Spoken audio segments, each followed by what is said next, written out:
What is up, y'all? It is 3/4 of your Vols ATB crew. Me, Drew, and Alex here for another Wednesday with the family. Coming in to break it down. A lot of information in this one. Going to keep it short but sweet. Obviously, live show in 2 days at Skybox in Knoxville. Obviously, a lot of recruiting information on football and basketball side, so a lot to dive into. But first off, Drew and Alex, how y'all doing, boys? Just living the dream, baby. Just living the dream. Another long day of work. Couple days till Skybox Bar and Grill on Friday night with Juice and maybe another guest. Who knows? Pretty fired up about it. I think we've all been looking forward to this for quite some time. So can't wait. Yeah. Hey, I'm just glad to be back in the home state for once. Feels good to be back in volunteer country.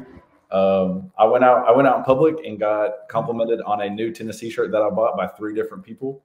You don't get that in South Florida, so I'm also living the dream. I'm going to just go ahead and say that. But super excited for the live show. Friday's just around the corner. 2 more sleeps, and we're there. So a lot to be excited about.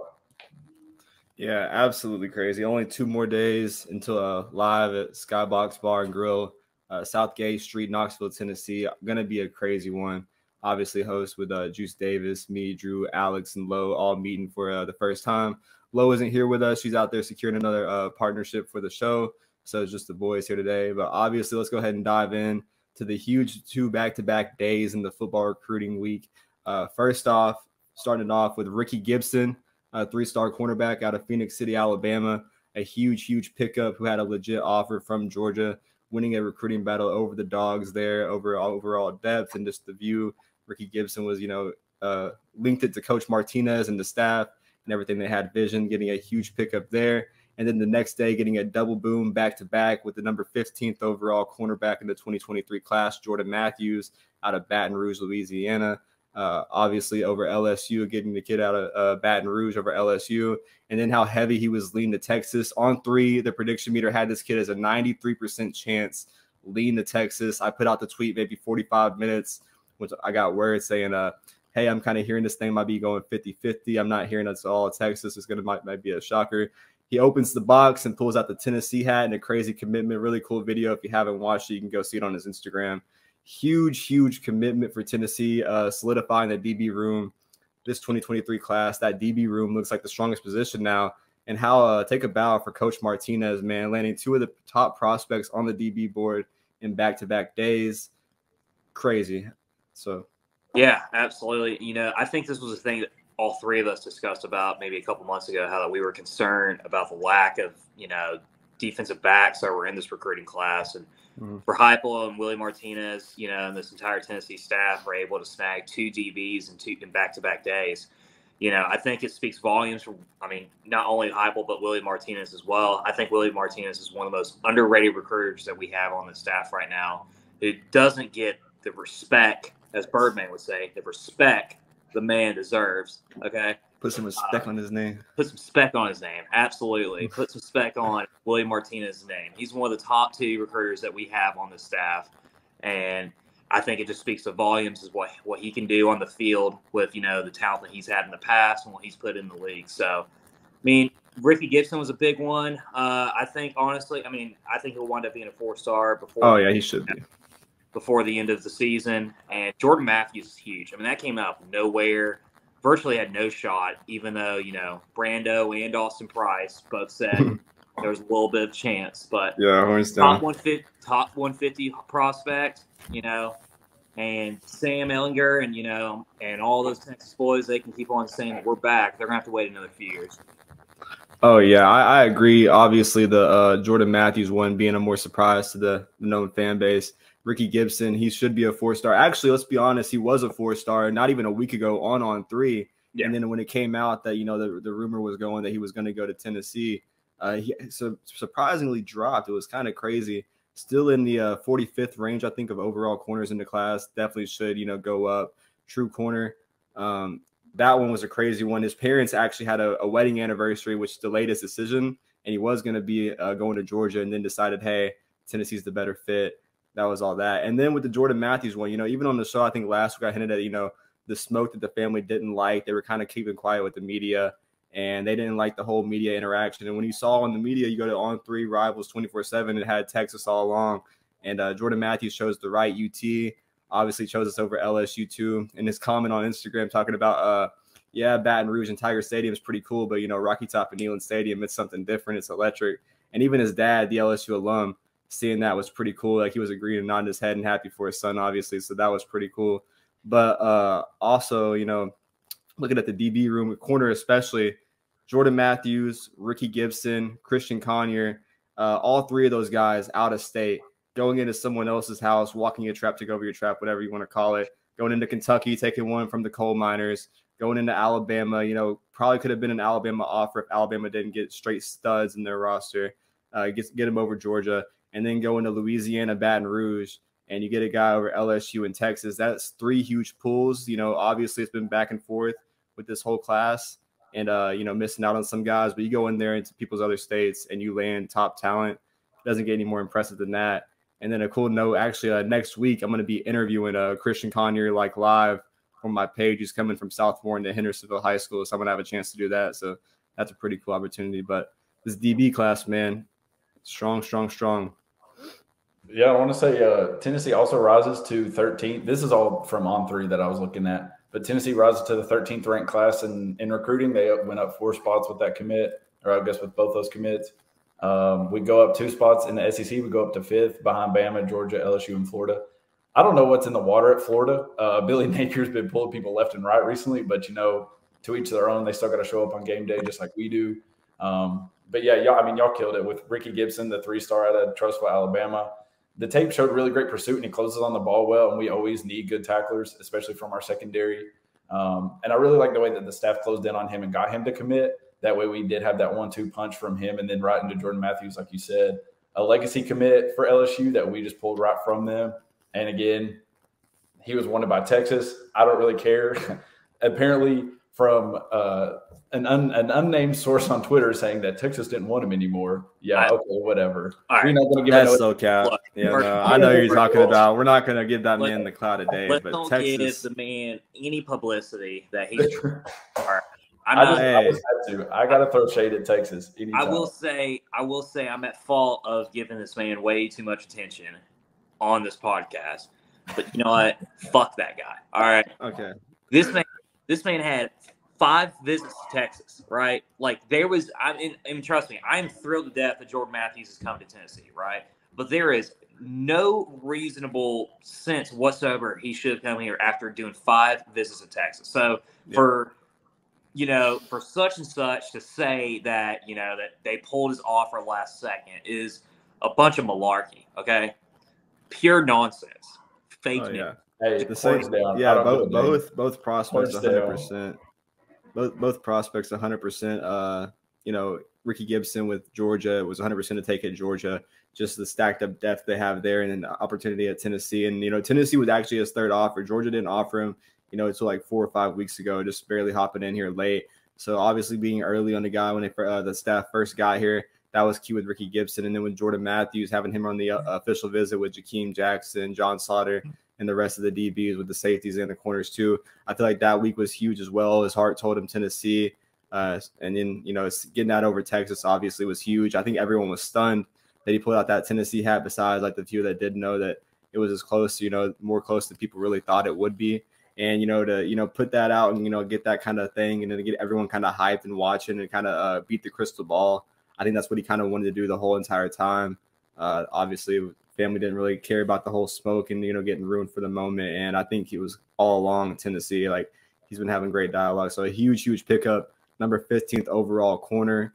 I don't know if y'all saw Alante Turner, the other New Orleans native, going there and showing love to the Baton Rouge kids, saying he made the best decision of his life, being a DB and coming to Tennessee. So obviously a commitment's one thing. If we can get him to signing day, this DB class is going to be absolutely crazy. Recruiting, kind of stand still there, having its moments, surging and then stopping. And then now back-to-back days, landing 2 4-star corners, solidifying the defense. And now, being honest, when you look at this class, you look at edge rushers, linebackers, DBs in the 2023 class, I'm more excited about the defensive side of the ball than I am offense. Granted that we have Nico, the number 3 overall quarterback, arguably the number 1 quarterback in the country. That defense, man, it's stacked. And I think it starts always, I say, edge rushers and DBs. And when you have guys, 3 of those guys that can run like 4.4 speed and, get to the ball quick, have height. It's going to be, the key to success in the SEC. So. Yeah, absolutely. I think the only thing I could maybe ask for Heupel and Rodney Gardner and William Martinez to do in the last 4 or 5 months before this class concludes is just try to recruit a couple more interior defensive linemen and offensive linemen as well, because you can never have too many as far as nose tackles and especially offensive linemen in this conference. But I think overall, though, I mean, given the circumstances where 2 or 3 months ago that, we lost, Carnell Tate, Francis, Lucas Simmons, I think the turnaround has been nothing but short of impressive. So great job by Heupel, great job by William Martinez and the staff. I still expect another 3 or 4 more commitments, I think, from this recruiting class. But I would say the core piece of it, though, is definitely Morgan set, though. Oh, yeah. I mean, that's for sure. Tennessee, obviously, landing the 2 guys. But like I said last week, they're not going to be done recruiting the guys they missed out on earlier this year. Francis Malgoa, Lucas Simmons, guys like C.J. Allen, the linebacker that committed to Georgia after his visit here. There's a lot of guys out there, even Tamarian Parker, who committed from, Penn State. Tennessee's obviously going to have dialogue. And then you've been hearing the rumors with Francis.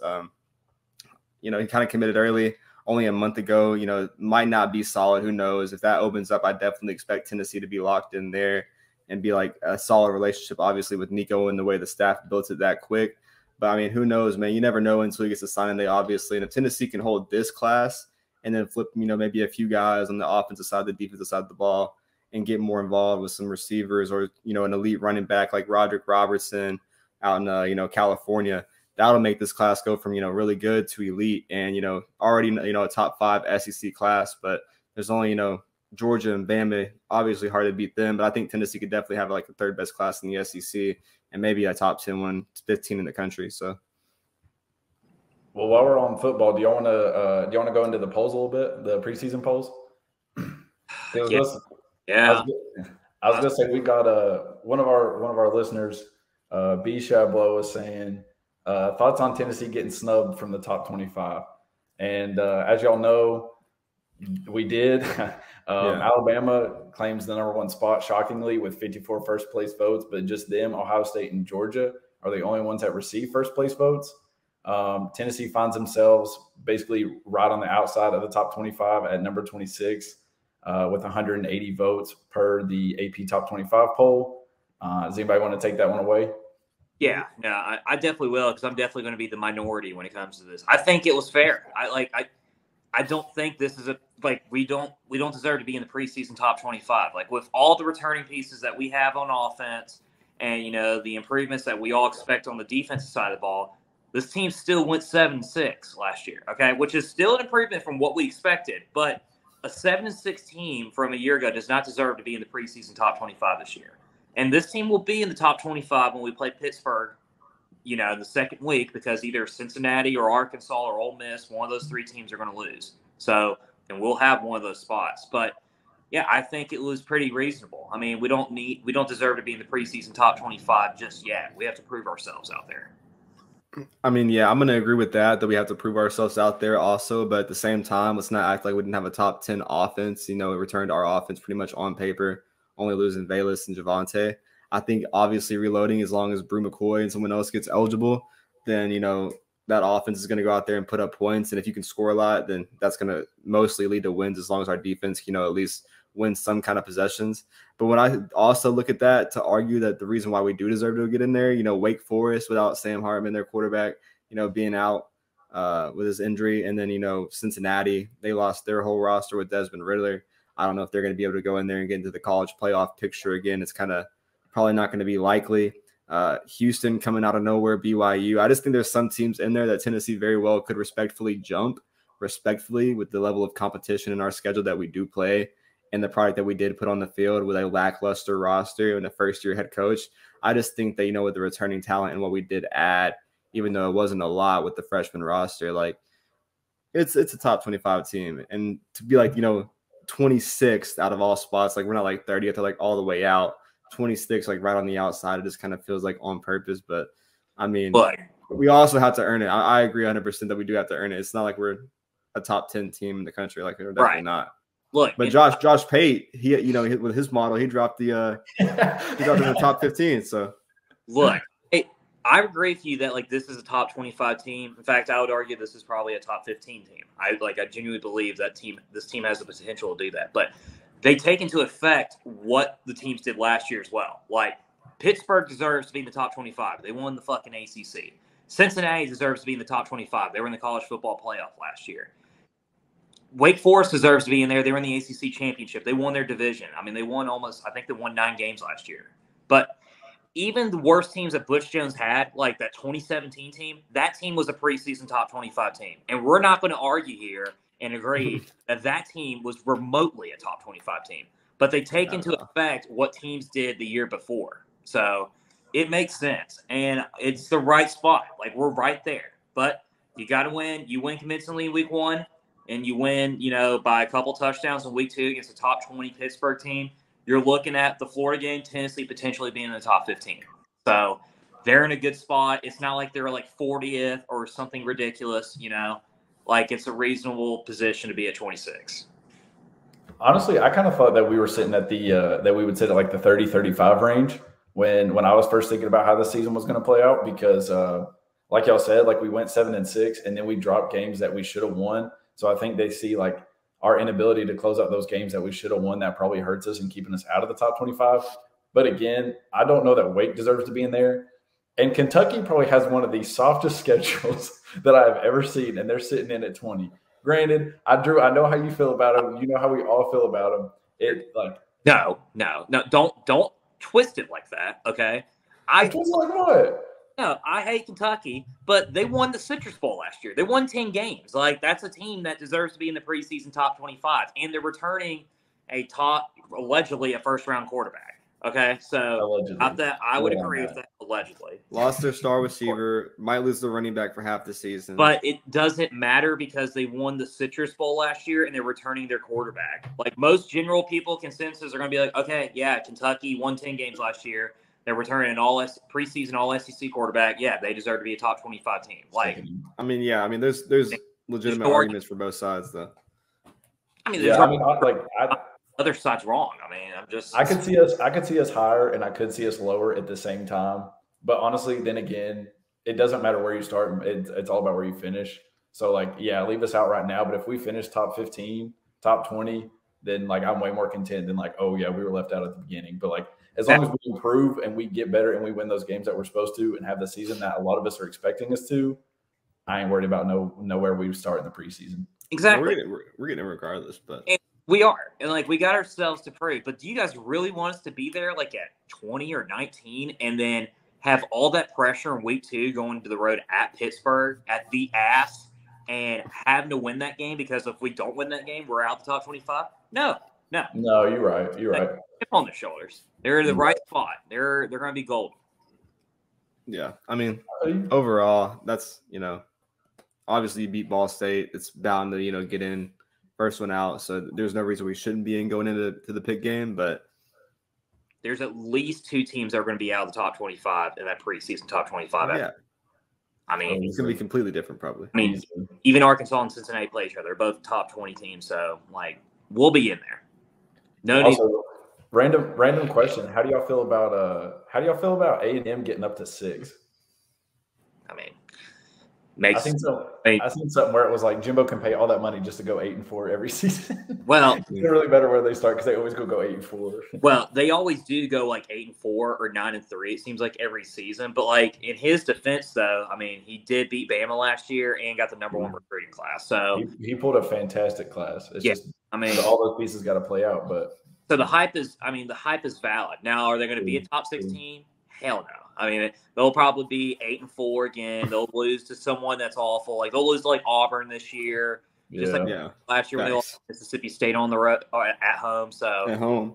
Because you know why? They're Texas A&M. So they always get the hype, which I think is valid. They always get top 5, top 3 recruiting classes. But yeah, I'm not surprised at all. Yeah. So obviously a lot to look forward to. Preseason polls, like this team, returned a lot of offensive talent. Defense, trying to take that next step and, get off the field this year, third down defense and, stopping the QB runs. I guess to go ahead and drop in the, this year's football, if we want to kind of cover the scrimmage notes, giving a shout out to the defense in that second scrimmage. kind of showing out strong, making plays, going out in there, ripping the ball, taking advantage of the time and, showing out against this offense. Obviously, a lot to look forward to on the offensive side of the ball. I think the big thing is kind of Dylan Sampson and Brew McCoy, who's still not eligible. Kind of concerning, as we talked about last week, as the more it goes on, the more concerning it kind of is. I think the thought is that, the USC paperwork is still the problem there, but, it's kind of, getting close, and it's kind of starting to feel like that Cade Mays situation, where he wasn't cleared to go the first week of the game.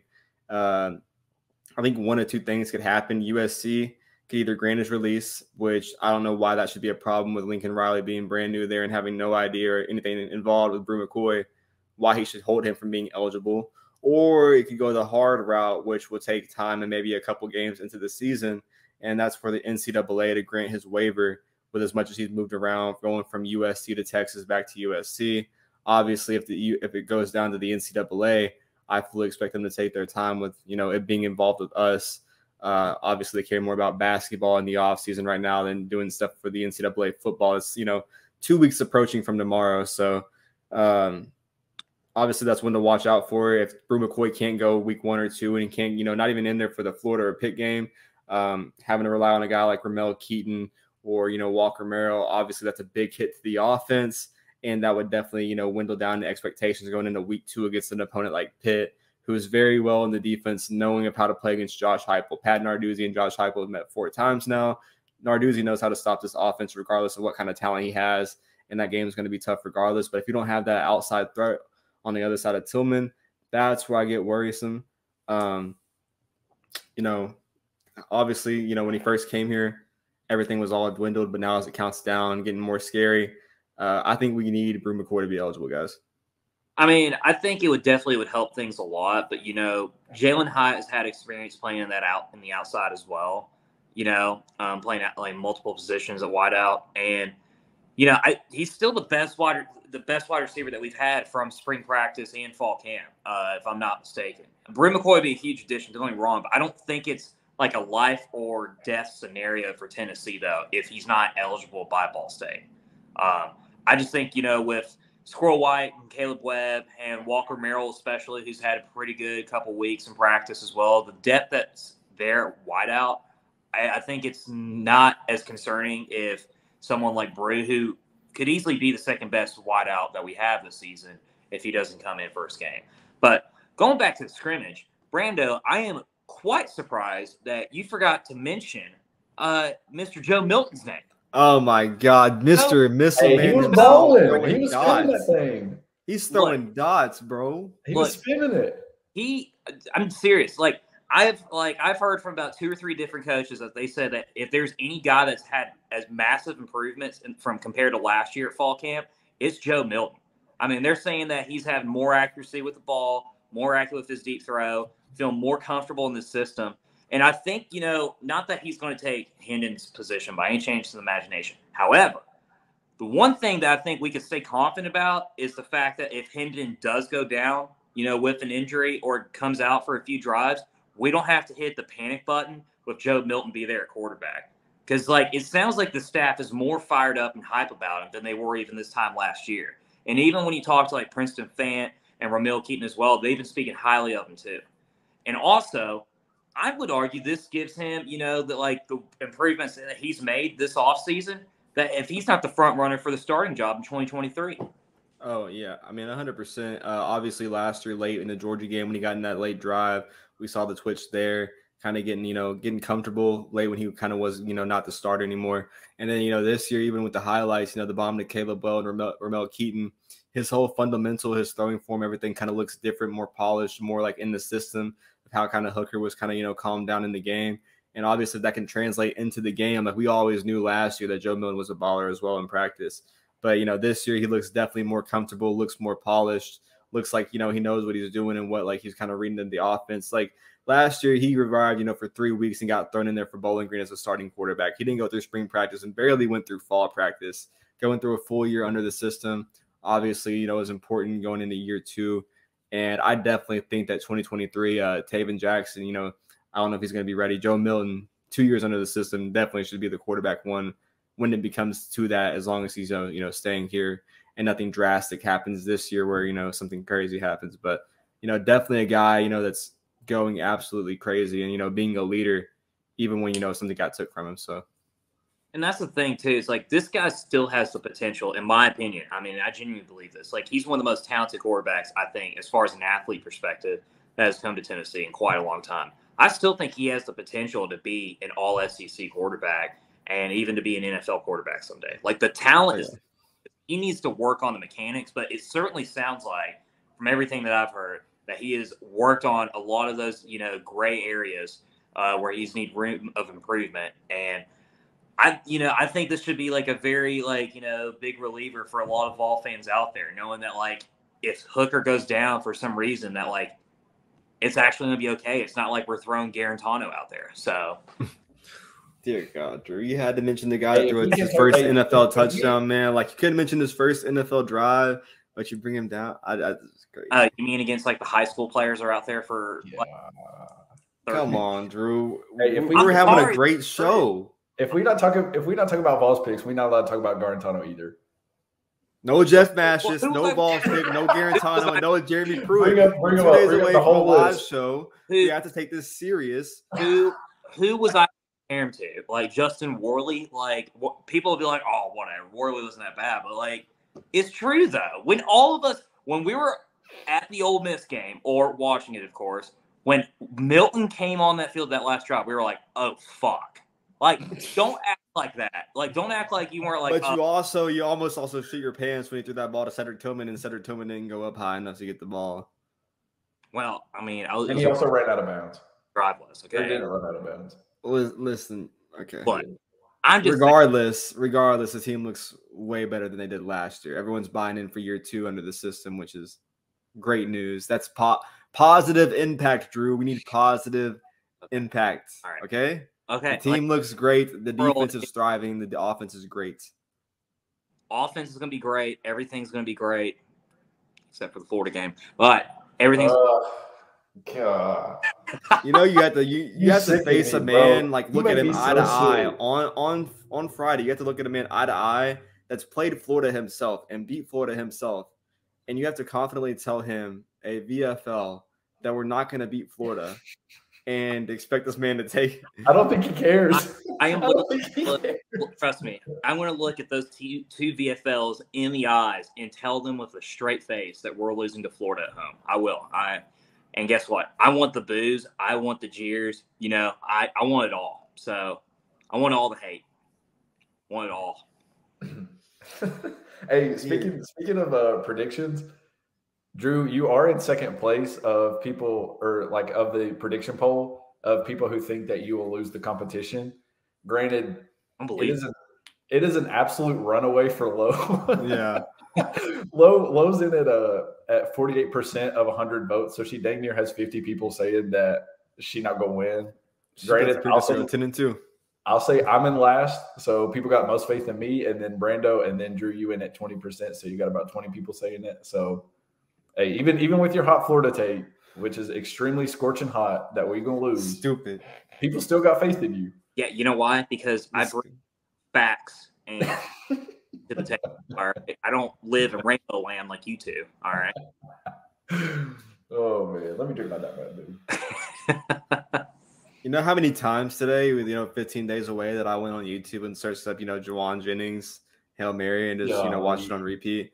I did that, and I watched this year's Kentucky game because it was great to watch. But all in all, man, 15 days, and then 2 days into our live show, it'll be 13 days, barely over 2 weeks or under 2 weeks. And we're all going to be there besides Alex at the Ball State game, I think. Of course, going back to the fucking Florida land, disgusting. Yeah. But I would never. That's going to be great. Ball State, obviously, around the corner. I expect the full rundown. I think it's going to be a packed house, obviously with the renovations. Year 2, I think there's already 85 something tickets sold, 1,000 tickets sold. So that's a huge number. If that place didn't even get close to packed out last year, the Bowling Green game, it was 75,000. Awful. I was up there in the upper deck with all the common working people like myself, and it was not a good showing in the upper deck by any stretch. Yeah, I was down there in M, so it's always packed. But obviously this year going to be different. I think everyone's hyped for the renovations. The videos coming out look absolutely crazy. The Vol letters. I think that's the first thing I'm going to do when I get to town on Friday morning is go to Neyland Stadium, take a picture of the Vol letters because those things are beautiful. I do have to say, I drove through campus yesterday. I've seen that. And it's even more beautiful in person. Yeah, like, really? Oh my god, it's perfect. Hey, I might cry real I'd be doing tears. the exact same thing, bro. I'd be going and seeing Neyland. I'd be watching them put them signs up every day. I swear I would. Golly, that makes me so happy. Absolutely gorgeous. I'm literally walking in on Friday, just like I own the place. But Drew, I guess before we hop in, to the live show one more time, basketball yesterday after the 2 huge commitments for football, Rick Barnes. Big old Rick Barnes landing a commitment from 4-star combo guard, shooting guard, point guard mix. Freddie DeLone, huge pickup for the Vols and the basketballs. Tell us about this guy. Yeah, Rick Barnes has lost a lot of, progress on the recruiting trail the last couple months. But, big pickup, 4-star Francis DeLone, top 100 overall player, one of the top 5 players in the state of North Carolina. Had a really impressive offer list with Virginia, Georgia Tech, Louisville, Alabama, LSU, just to name a few. He's the type of guy where, Rick Barnes described him as an alpha scorer. Like, one of those guys where, if you got a game on the line, few seconds left, trying to hit a buzzer beater winner, he's the guy that wants the ball in his hands. And I think that's a guy that Tennessee has been missing for quite a long time, probably since the Grant and Admiral days, if not even longer. Type thing. Type of guy where, he's great from the 3, has improved tremendously under defense, but he sets himself up where he allows his other, teammates out there to get brand new opportunities on the corners as well. So a big pickup. Surprisingly, with not getting that many commits this year, Tennessee actually has the number 11 recruiting class with 2 4-stars. So not sure how, but I'm all for it though. And I expect, this will just be the fall of the dominoes for Rick Barnes and this recruiting staff. So big pickup. Always good when we get a 4-star come here for basketball. And I think it's just the beginning for Rick Barnes in this 2023 recruiting class. Yeah. Is the other guy Cade Phillips? Is that correct? Yeah. Yeah. So, Cade Phillips, the guy that, the Alabama legacy. We took over Alabama and Auburn, obviously coming to Tennessee under Rick Barnes. And then also getting, a 4-star combo point guard that can probably play all around, shooting, his assists, his passing, everything that can be. Having that, obviously getting a guy down low and then another guard. We're about to lose, Scovey and Triple J and a bunch of guys. Tyreek Key, I think he only has 1 year, 2 years left. And you obviously have, so you have really just BJ Edwards that'll bring in this guy coming in for the 2023 class. And then obviously Tennessee last year finishing really, really strong with Julian Phillips. He's probably a one and done as well. So, you probably have to go out there and get another small forward or elite guy. And we know how Tennessee is, with the recruiting, obviously a huge pickup after it being so dry. Hopefully it can pick back up with all this. Hopefully this pickup will, lead and make a domino effect if we're lucky in basketball. But we obviously know that when it comes down to the wire before, next year, Spire and, Rick Barnes are going to buckle down for some top prospect and probably try to win out there. So I think all in all, nothing really to worry about, but you definitely have to reload because there's a lot of guys like, Vescovi, Triple J, Cam Law, and some other guys, Euros, that are going to be leaving soon. And, the future of Tennessee basketball is kind of looking unknown. You got to build that picture. So, well, it's definitely going to be a large overhaul for sure. This will be the largest recruiting class that Rick Barnes has ever had during his time at Tennessee because you're replacing about 7, 8, even potentially up to 9 from this year's roster. However, though, if history has shown Rick Barnes, right around September through December is when his recruiting picks up. And I think it's going to be a fantastic tactic for him on the recruiting trail to be able to tell these kids that they're going to have the opportunity to play as a freshman. And he definitely has the resume to back that up with, just with Kennedy Chandler and Keon Johnson, just to name a few. So I think this is, a good pickup, a good start. Definitely no need to panic. I don't think next year we're going to have as good of a team as we will have this year. In fact, I think this will be the best team Tennessee's ever had in basketball history. Hot take for you. Final Four. Back-to-back SEC champs? I genuinely believe that. I can see it. I think regular season and tournament. So, scorching hot take there for you. But damn, Drew. As long as we have Rick Barnes under the helm, taking control of this basketball program, we're going to be in good hands. So, Yo, Alex. What? Basketball, Drew, and Florida game, Drew, were completely. Why was I about to say the same thing? My gosh, I was about to say, bro, how do you flip from like being like, oh my gosh, we just can't beat Florida in football? Granted, is it true? Yes, but we just never gonna do it. I'm just no. Hold on, no. You had a turn. You had a turn, Drew. Unbelievable. But Alex he's gonna see here, Brando, and he's gonna be like, no, we just can't do it in football. Florida just won't let us, and I'm preaching facts. And then he's like, oh, Mr. Rick, you will lead us anywhere, no matter what. Rick Barnes, Lord and Savior. All right, so they're like two different opposites. No. That's weird. Drew, are you not on the hype train? Let's bring you back down to reality. The reason so is because Rick Barnes has proved himself time and time after again with this basketball program, consistently made us a top 15 team over the last 6 years. Okay, he's also one game. Also won us first. He also won us our first SEC tournament in 45 fucking years. I mean, freaking Burke at Ball Network was a player the last time we won the damn SEC tournament. So I think it's very valid to have, to say praise and have confidence that we will be good in basketball, but at the same time, though, not have confidence in us beating Florida because we've only won one fucking game since 2005 against them. So it's a valid argument. So put that in your pipe and smoke it. I would love to. Don't have a pipe. But you give Heupel one chance to beat Florida, and then you're like, oh, we just can't do it ever. Oh my God. Like Florida's just gonna be our dad forever. Okay, that's fine. This year's different, Drew. You know that if it ain't this year, then we just need to just find a new place to play. You know how many times I heard if it's not this year, then it's never. I've heard that for 2014. I've heard that for 2015. I've heard that for 2013 and 2012. Okay. What about 2016? Oh, wait, it happened. Yeah, hold on. You stopped it a year. Oh, wow. The one time that we beat them since I was 5 years old, whoopie fucking do. I mean, my God. This is ridiculous. It's two complete different things. And there's a reason why there's two different arguments. I'm not going to be like, oh, my God, Tennessee's amazing. No, I'm not going to do that. I'm going to look at the facts. I'm going to live in reality. You can go live in your communist rainbow land over there. All right? I'm going to stay here and stuck down reality. Oh my God! Unbelievable. Dear God.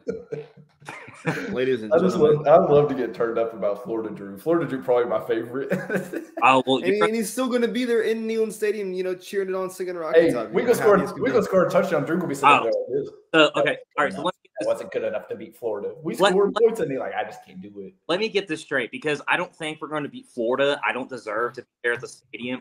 I know we're going to lose to fucking Alabama this year, but I'm still going to cheer and hope they win. I'll hope we beat Florida. I hope I'm wrong. But history has been on my side with this argument for quite a long time. God damn.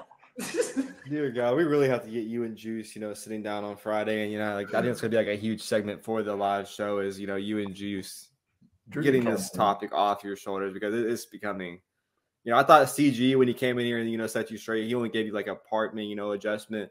We need the full AA attitude adjustment. Maybe from the Gator killer himself, Juice Davis. I think that's what it's going to take. I mean, I would love to hear his argument, but I'm going to tell him, listen here, it's not 2004 anymore. This is 2022. Dear God, Drew. No, we don't have Casey Clausen on our team anymore. We don't have, the Iceman, the Gator killer himself. Times have changed. All right. And that's all right. We're getting, but this year history has proven otherwise that we can't beat Florida at home. So you're scared of Billy Napier. That's what you're telling me. I'm not scared of him, but we lost to freaking Shark Humper and Will Mustard. So what's for me to think that God, Drew. This is supposed to be a short mini episode promoting the live show, and you're fucking bro. You're starting the ones that went on this for the last 5 minutes. This is ridiculous. It's not my fault that I called your fucking bias out between Rick Barnes and Josh Heupel. Two completely different attractions in your mind. Rick Barnes could literally never mind. No, I can't. No, because he had disappointing years where recruits have not panned out. I will admit that with Keon Johnson and Jaden Springer. Regardless if you like this opinion or not, they were both kind of bust at Tennessee. We didn't even make it past the first round. So, yes, he has his faults in the tournament, but he's the second best coach Tennessee's ever had, and it's not even close. If Rick Barnes walked in the Skybox Bar and Grill on Friday, Drew would treat him with the the most special Drew treatment. would carry him on his shoulders. With the Deshaun Watson treatment. Like, it's just. Now you're just being ridiculous. Rick Barnes would take a bite of food, and Drew would dab his face. He would be like, "Here, Drew, ladies and Mr. gentlemen, Barnes." we have a live show in 2 days. Regardless, August 19th. you like it or not, Rick Barnes is the greatest basketball coach in the modern era for Tennessee. That is facts. You cannot argue that. He was better than Bruce Pearl. So, and you cannot deny that. And if you're just denying that, then you're just a hater. Like, you just hate. You got hate in your heart. You don't want to accept reality. And you know what? That's okay. But, like, you know what? I like to accept facts. I like to be in reality. I don't know about you two, but I do. I mean, I think you know me and Alex very well, Drew. Ladies and gentlemen, we have a live show in 2 days, Friday, August 19th, 22nd birthday of me. No big deal or anything. Obviously, a live show with Jabari Davis, Juice Davis, me, Drew, Alex, Lowe for the first time. Lowe out here grinding, missing the last 2 weeks, promotional reasons.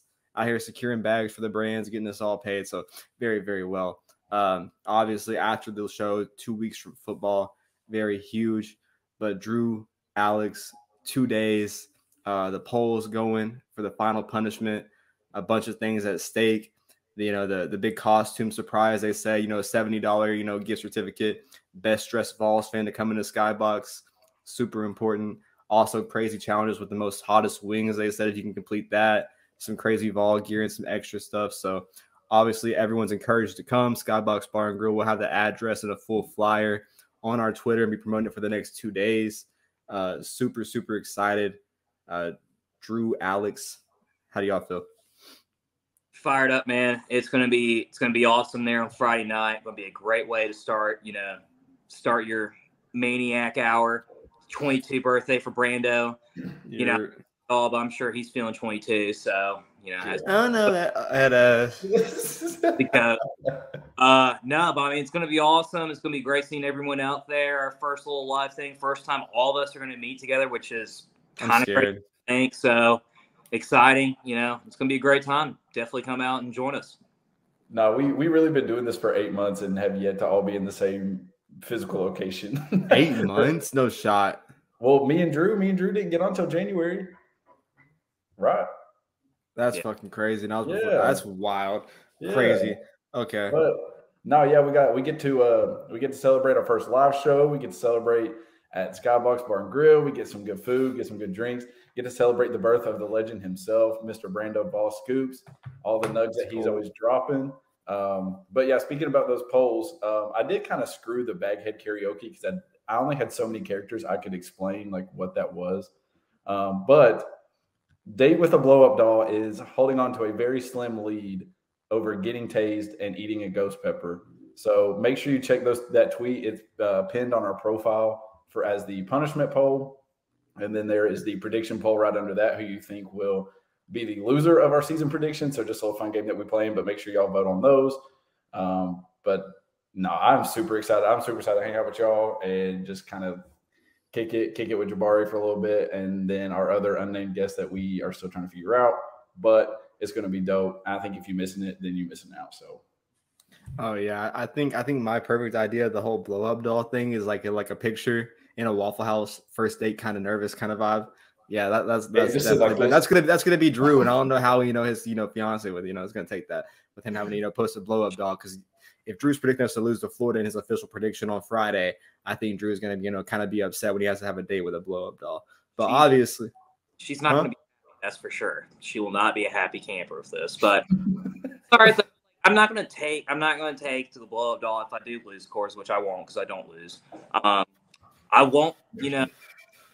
I'm not going to take him to a Waffle House, okay? I got a little bit more class. I'll take him to a fancy dinner at Calhoun's on the River or Ruth Chris's. I'm at least going to enjoy. No shot. There's no. They're not letting you in the door of Ruth Chris. There's no shot. Hey, here's my date. It's rubber. The host is not letting you in, bro. No shot. Who's that trick you came with? Like, they're not gonna let you in. I feel like people are discriminating. Okay, this is like I thought this was 2022. I thought we were open. This is Tennessee, not Kentucky. We just don't do it here, boys. Well, we have electricity. I mean, so Yeah, they live off coal. Yeah, We understand. That's coal. why they're called coal miners. Yes. Boys, live show 2 days. Going to be a fucking pleasure. Any last notes? Obviously, the huge recruitments, basketball and football. Horns down as always. Sark, is out there drunk somewhere, respectfully. Any last notes before we close this off? And, expect for a huge, huge Friday? No, I mean, other than the fact that I love that we try to have a 20-minute episode and we're at 40. Yeah, thank you, Drew. So, with your Florida takes, yes. No, you're the one that started. Florida man, Drew. Have to make the comment. We agree that it's Drew's fault, Alex. Florida man, Drew. All right, thank you. Yeah, Lowe's gonna be pissed at us, but okay. All right, someone get the poll out. We'll see what the audience thinks. So, but fired up for Friday, boys. It's gonna be a hell of a time. Drinks are gonna be flowing. We're gonna be partying. I'm gonna be yelling, and I'm gonna be. My mother's gonna hate me. Off, so I'm looking forward to it. Oh yeah, my parents are gonna see a different side of me, so that's gonna be interesting. But yeah, no, I'm just stoked. I can't wait to get up there. I don't even want to I want to go to sleep, but I don't because I'm so dang excited for this. But we still got people in the Twitter feed saying that we think Drew loses. So that's all I'm gonna say. That's kind of crazy. Personally, I wouldn't take that level of disrespect, but that's just me. Unbelievable. We beat Florida. I don't give a dang. We beat Florida. Horns down. Yeah. Obviously, boys, pleasure. Huge episode. Ladies and gentlemen, we hope to see you Friday live in person in the flesh. Horns down. Huge recruitment. Let's see if that can keep going. Obviously, football on the way. And stay tuned for Friday. We hope to see y'all there. Skybox Bar and Grill, South Gay Street. Be on the tune out for Twitter in the next 48 hours. And I guess with that, go Vols. Huge W episode. And we'll see y'all next time. Go Vols.